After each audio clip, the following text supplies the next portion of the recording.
Hi guys, today I want to share with you just a perspective or kind of an analogy for how I view humanity as a whole.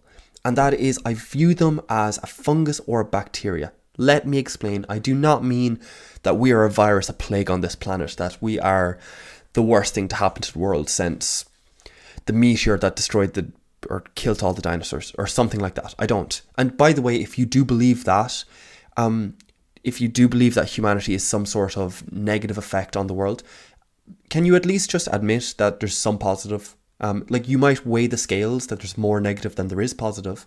Because I understand like pollution, all the rest, I get it. But just there are some like positives to go like with just art and consciousness and like if you can concede that, we can debate about the actual details.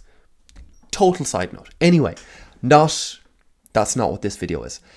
This video is saying that we are like bacteria or fungus in the fact that there is a strong, or not a strong, but like an established center, and then there are tendrils seeking out to try and find new food. And that is their job. And most die, as in on the individual cell level. The cells that explore too far without finding food will end up dying. And the analogy is that is the creatives, or that is the creative process, because obviously the creative people are not dying, but the process might. If they're starting a business and it ends up failing, that is a dead thought. It's a dead process. But then the ones that do find something, like the thing to know about this analogy or whatever is that if the fungus or bacteria does not move, it will die, because it will it will use up the resources available in that location, and then it will starve itself. So it has to move. 100% has to move. So these tendrils are super important. That is it searching to stay alive. That's its innate desire to adapt and to move to the next step or something like that. So that is my analogy, is that is the creatives. That is your businesses, your ideas, just reading books or whatever. And that most of those ideas or businesses or anything like that fail. But the ones that do succeed are the ones we shape ourselves around. They're the ones that this is a new thing. So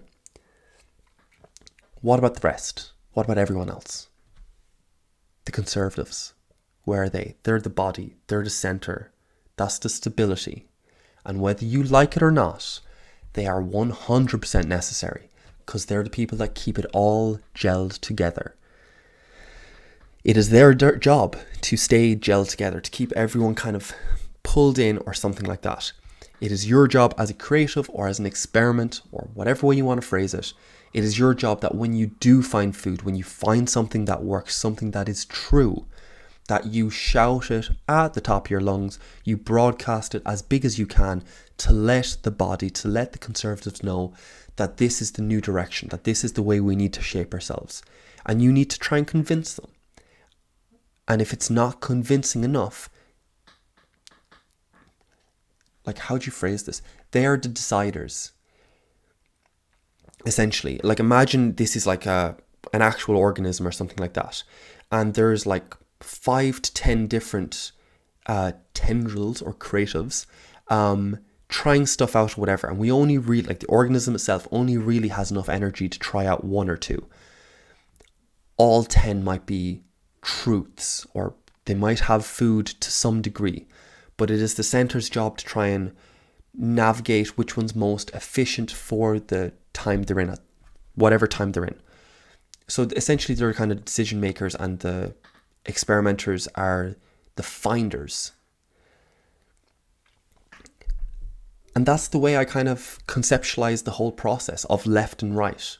That's the way I conceptualize your creatives and your more analytic, or the people who follow the path that is worn, that just they're given the map and they just follow the map. The people who go to school, go to college, travel around, find a girl, get married, then have kids, raise them perfectly, and then go travel again and retire, and just like that prescription that society gives us, that they just follow that because they're like, yeah, that's perfectly satisfactory. That's totally okay. That's a good life. Like, that's your conservatives, or that's who I conceptualize as your center. Because like when you think conservatives, you're thinking politics, which like only 20% of people actually vote or something. Like it's under 40 anyway. Percent of people that vote. Not everyone's into politics. I'm not on about the actual the political stance of conservatives. I'm on about a conservative viewpoint, being traditional, being not changing too fast, not being totally at the cusp of what is new, what is fashionable, what is whatever. They are conservative in their beliefs. So I don't mean that as a political point. Like I hope you're able to separate them completely. That I am on about like a individual conservatism or something like that. Okay. And that's pretty much it. There's no kind of takeaway message for this. There's no I'm not really trying to instruct you on what to do with this analogy.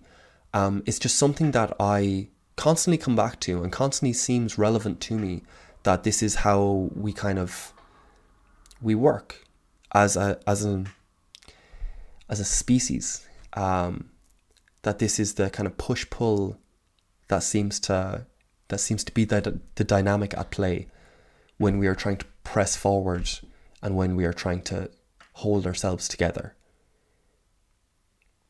Okay, that's a political point. But even on the more artistic or on the spiritual front or on whatever, or even on the scientific front, like if your experiments, your explorers, your whatever, they will find these new things or whatever, and then it is up to your conservative, established scientists to determine which is kind of the best option to follow, which seems most relevant, considering all the other evidence.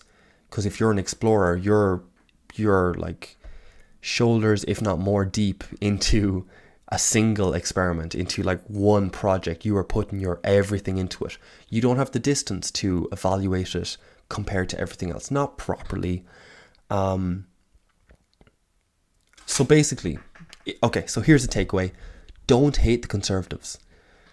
They are the safe place that all the failed experiments can come back to and then go off and explore again. They are the thing that binds us together. They are the thing that holds on to the knowledge that we have acquired over the years.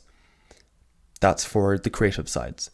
For the more conservative side, do not hate the creatives. They might be messy. They might be impulsive. They might be passionate. But they are 100% necessary, or this whole thing falls apart because we don't have a new direction. And we always need direction. So that's it. That's it for today. I hope you got something from it. I will see you again tomorrow. Bye, guys.